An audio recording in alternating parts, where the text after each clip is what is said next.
Hello everyone, just a quick channel update. Thank you very much for all your support and positive feedback regarding my recent War Thunder Weak Spots series, especially the B-17 video. I know many people have been having difficulties with shooting down B-17s because they are, excuse me, incredibly tough, perhaps too tough. So hopefully my video went some way in helping you, especially with the fuel tanks and the methods of engagement and so on. Just a quick channel update. I'll be covering a couple things. First of all, War Thunder. The Weak Spots video, I understand that many of you have subscribed directly because of that series, and I thank you very much for your support. But the Weak Spots videos can't go on for much longer because I'm running out of historical information. Only extremely well-known and renowned planes like the B-17 have a lot of information, like specialist niche information like the position of crew armor and fuel tanks, and even that information was fairly difficult to find. For other bombers like the Dornier 217, the Year 2 and so on, information like armor plates and fuel tanks are pretty damn difficult to find.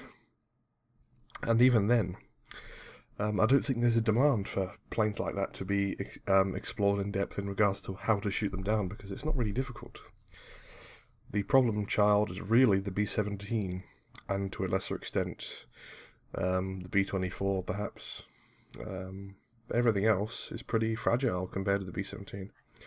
I will be trying to do the B-24, because I have found out where the fuel tanks are, slightly different to the B-17. I don't know where the armor plating is, but it stands to reason that the crew positions would be predicted. So I will be able to do a B-24 video. That'll probably be coming out within the next few days, although this week is going to be fairly busy, because it's my brother's birthday tomorrow, and my birthday the day after. So I may not have much time for YouTubing in general. But the B-24 video will be up within the next week or 2 weeks. It's hard to say exactly, but it will be up eventually. The B-24 video may have to be the last one, just because, like I said, information is very difficult to find, and there isn't really a demand for help with shooting down bombers, apart from the big 4-engine heavies like the American bombers. So after that's done, I'll probably be switching back to my War Thunder Vehicles and Their Variants series. Now, the subscribers for the last 48 hours or so will probably not be in the know about this series, but I look at vehicles from the historical side, War Thunder vehicles. The primary focus is explaining the difference between each variant of a vehicle.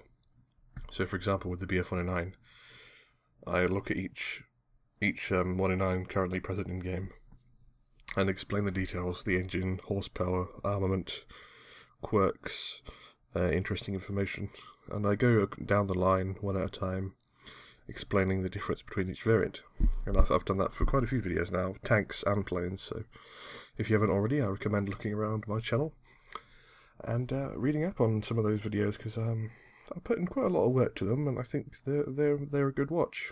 I hope you'll enjoy them. So that's the end of the War Thunder segment. The other thing I want to talk about is Metro. I am referring to the Metro 2033 and Metro Last Light games. In case you didn't know, these two games are first-person shooters with elements of survival and horror. They're very good games. The atmosphere is excellent, the storyline, the characters, the gameplay. I think it's fair to say, in my opinion, these are the two best games that I've ever played. Certainly the best series I've ever played, and I've played quite a few games. And I'm going to be doing a playthrough of Metro this week, starting this week.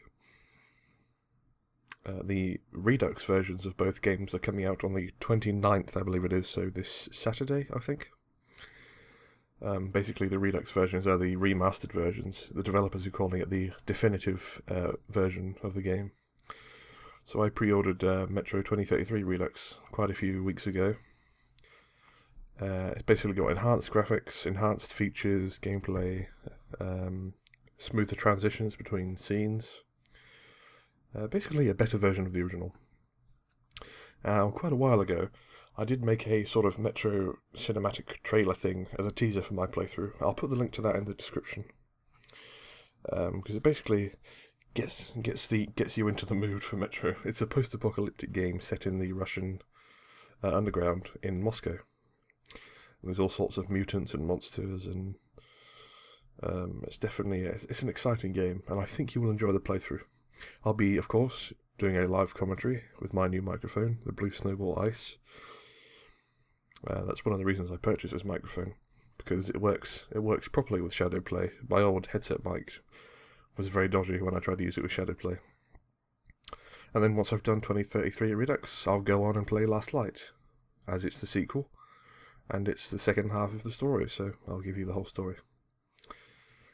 Although I haven't got the Redux version of Last Light because it's much more similar to the original Last Light. The differences between 2033 and 2033 Redux are much more profound than with the sequel, especially the graphics. So I'll just be playing the original Last Light. It doesn't really need the graphical update, frankly. And I've got all 4 pieces of DLC, so I'll play through those as well. So, to summarise, B24 Weak Spot video will be probably up this week. I'll be uploading my next War Thunder Vehicles and their variants video shortly after, which will be the final chapter in my Grumman aircraft series, and it's going to be the XP50 and the XF5F. And then I'll probably move on to something else, perhaps a Japanese plane or a Russian plane. I can't say for certain. And then my Metro Redux playthrough towards the end of the week with live commentary. So, hope you stick around and hope you enjoy the content I'll be uploading in the next few days and the weeks after. Thank you very much for listening. This has been Reach Through the Sky. See you soon.